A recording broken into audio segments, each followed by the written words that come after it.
Anchorage, Alaska, a town surrounded by towering mountains, vast forests, and icy rivers. It seems like a peaceful place, a paradise tucked away in the frozen north. But sometimes, behind the beauty of the wilderness, something dark and sinister can hide. And for years, that dark presence hid really well, undetected. This presence, well, he had a name, Robert Hansen. Very ordinary man to everybody who knew him, but he had a very terrifying secret. Let's dive into it. Robert Hansen was a man that seemed to have it all: a successful business. He was a bakery owner, a devoted father of two, a loving husband, and, he even managed to have a pretty good relationship with local police officers. He blended in perfectly. No one ever suspected him, but in his facade there was a monster, a predator who hid in the shadows, a man whose obsession with hunting wasn't just limited to animals.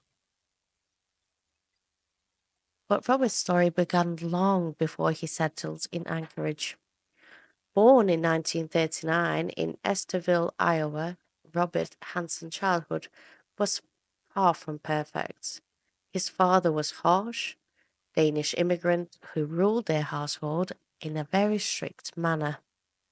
Nothing Robert ever did was good enough for him, and his father's relentless criticism left very deep scars that would already start to shape Robert into what he was to become.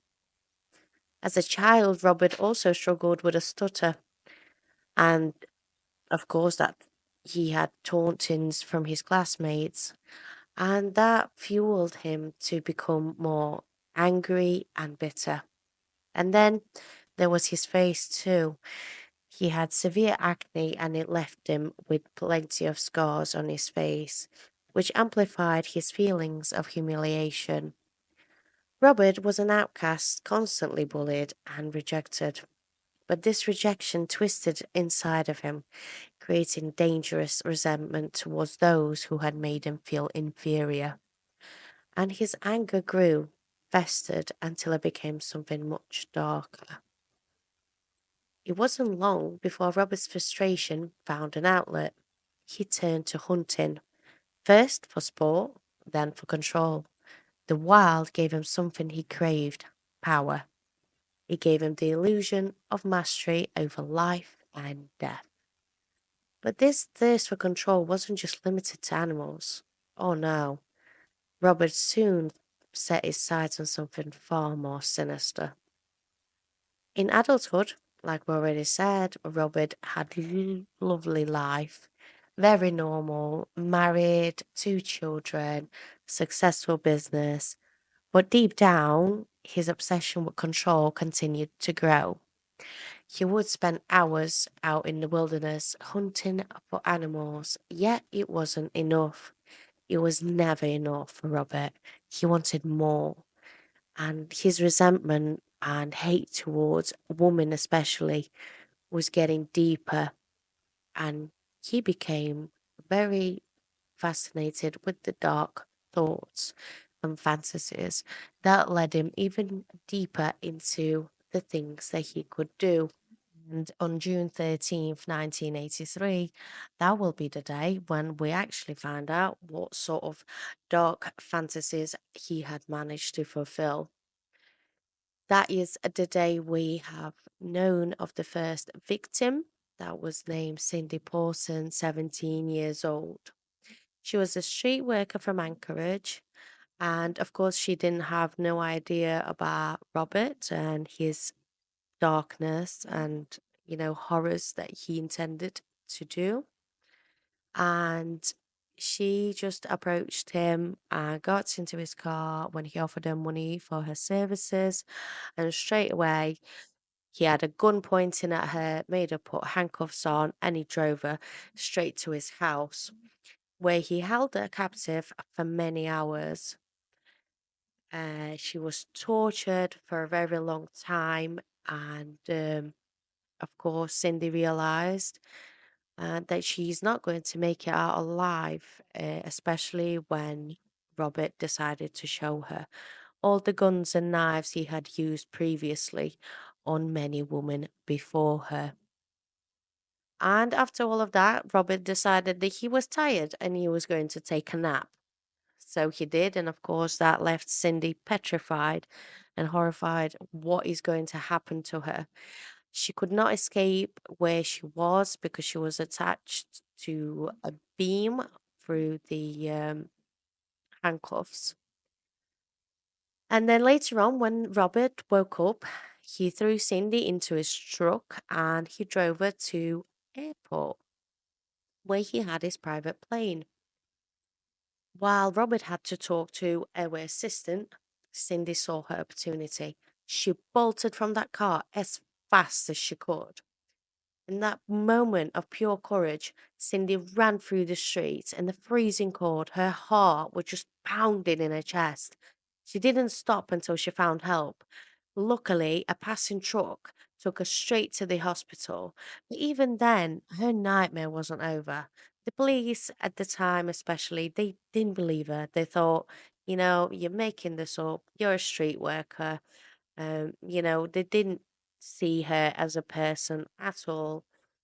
And they didn't believe her, and they believed that what she was saying was just crazy because who on earth hunts people? And they just thought, well, you must be high or, you must be on something at very least to be saying all of this. But luckily for her, there was one detective that did listen to her. His name was Glenn Floth. um, he didn't dismiss her at all. He did say, like later on in interviews, that he could just see the pure terror in her eyes. That it was the truth what she was saying. Like he just knew that she wasn't lying, and that's where he started an investigation. He wasn't, willing to let go of what Cindy had to say. He started to dig deeper into Hansen's life, and he did realize that Robert Hansen actually had quite an extensive crime record. He did actually get done for assaulting two women before as well, um, which of course wasn't really known thing. But when they got Hansen into the police, he had a rock solid alibi. So that made look Cindy like, you're lying. And he was just like, no, I'm upstanding citizen. She's not, who are you going to believe? But at some point, a friend of Hansen's who had provided alibi started to waver. And slowly the pieces of the puzzle began to fit together. Obviously, Cindy picked Hansen out of the police lineup because she knew it was him, but that did give them to do a search warrant, at least for his house at the time. And when they searched his house, they found disturbing evidence like personal items belonging to missing women, such as jewelry, clothing, and, just a general collection of a serial killer. They called them, their trophies essentially. But the biggest thing was it was a map that looked like a generalized map for most hunters, where people would cross over where they had, like the best trophies, the best hunting grounds, or sometimes it's opposite way around where the grounds are not that good, so not to be used. Basically, you've been through there. And that is, of course, where it started getting, of course, very scary because what Cindy's been saying about other women being hunted, and that's what Hanson's been doing, it is coming more and more like the truth. They couldn't ignore it any longer because it's looking pretty real now, of course. And, she did tell him all the information that she had and how he killed them because he told her how he killed them all. And he even told her in what places he had done it because it wasn't just one particular spot. I mean, he did tell her where he was going to take her, which is a Matanuska Susitna Valley.